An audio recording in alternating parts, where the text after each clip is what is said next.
যুক্তরাষ্ট্রের নতুন একটি রাজনৈতিক দল গঠন করার ঘোষণা দিয়েছেন টেসলা ও স্পেস এক্সের প্রধান ইলন মাস্ক।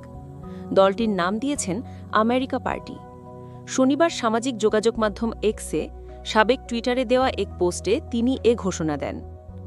মাস্কের এই ঘোষণার পর মার্কিন প্রেসিডেন্ট ডোনাল্ড ট্রাম্প বা হোয়াইট হাউসের পক্ষ থেকে তাৎক্ষণিক কোনো প্রতিক্রিয়া আসেনি।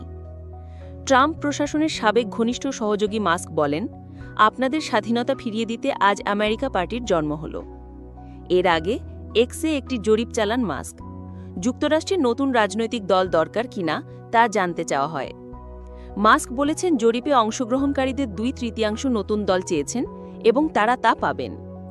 গত শুক্রবার president Trump big beautiful bill নামে পরিচিত কর ছাড় ও ব্যয় বৃদ্ধির বিলকে আইনে পরিণত করার প্রতিক্রিয়ায় নতুন এ দল গঠনের ঘোষণা দিলেন মাস্ক। ট্রাম্প প্রস্তাবিত এই বিলের কড়া সমালোচনা করেছেন মাস্ক। তিনি বলেছেন, বিলটি যুক্তরাষ্ট্রকে দেউলিয়া করে দেবে। ইলন মাস্ক এর আগে প্রেসিডেন্ট নির্বাচনের প্রচারণা চলাকালে ট্রাম্পকে বড় অঙ্কের অনুদান দিয়েছিলেন। তিনি ট্রাম্পের দ্বিতীয় মেয়াদের শুরুতে তার সরকারি দক্ষতা বিভাগের প্রধান হিসেবেও কাজ করেছিলেন। তবে নতুন ব্যয় পরিকল্পনা নিয়ে ট্রাম্পের সঙ্গে তার মতবিরোধ তৈরি হয়।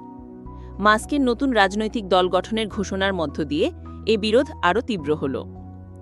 মাস্ক ও জোহরানের মার্কিন নাগরিকত্ব কি কেড়ে নিতে পারবেন ট্রাম্প? ৩ জুলাই ২০২৫ সালে।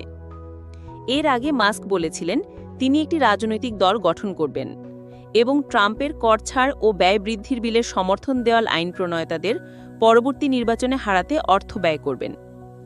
এই সপ্তাহের শুরুতে ট্রাম্প হুমকি দেন, মাস্কের কোম্পানিগুলো কেন্দ্রীয় সরকারের কাছ থেকে যে ভর্তুকি পায় তা বন্ধ করে দেওয়া হতে পারে।